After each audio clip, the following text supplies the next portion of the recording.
There's a lot of talk right now about Microsoft's founder Bill Gates and his ID2020 proposal to vaccinate and provide a digital ID that will track everybody across the world.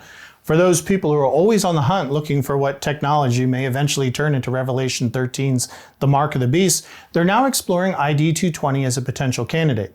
Where you place the timing of the rapture of the church as it relates to the tribulation really affects how much people fear that they may accidentally or forcefully take the mark.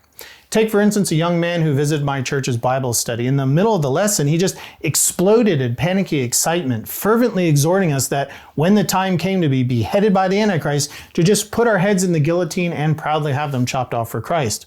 Or during another lesson in the same fervor, but with the opposite exhortation, a visiting gentleman from India implored that Christians play along and even deny Christ to protect themselves, earnestly adding that Jesus would forgive the denial. Or how about the story about a group in West Virginia who actually fought and won an exemption from the state's requirement that driver's license photos be stored in a government digital database because they thought they'd be participating in getting the mark of the beast. One of the members of a group, a physics teacher, even refused to wear barcodes on name badges or allow his kids' pictures in their school yearbooks because he fears the pictures will end up in the Amber Alert database.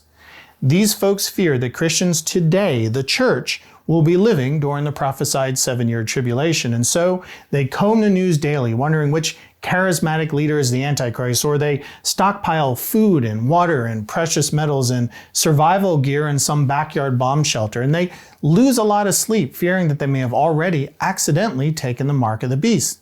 Bear in mind that accepting the mark of the beast is not something to be taken lightly. It's as bad as that atheist group online who's collecting initiation videos from people blaspheming the Holy Spirit.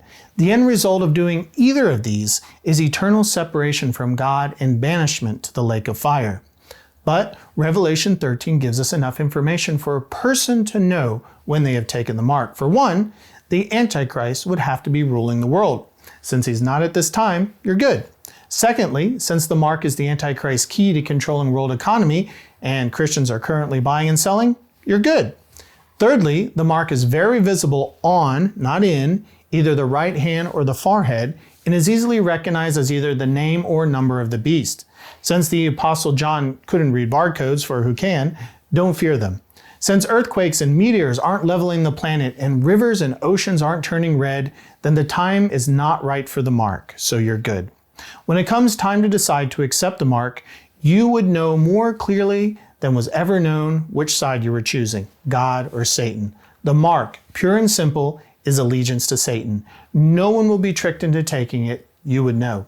Now, if you happen to be watching this after the mass disappearance of Christians from this earth, an event called the rapture, then yes, heed Revelation 13's description and do not take the mark, for it will mean great physical suffering while on earth and eternal damnation to the lake of fire. But if you're a Christian and waiting on the rapture, then please stop fearing that ID 2020 or microchips or barcodes or vaccinations are the mark of the beast.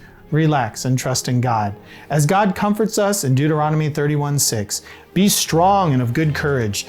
Do not fear, nor be afraid of them. For the Lord your God, He is the one who goes with you. He will not leave you, nor forsake you.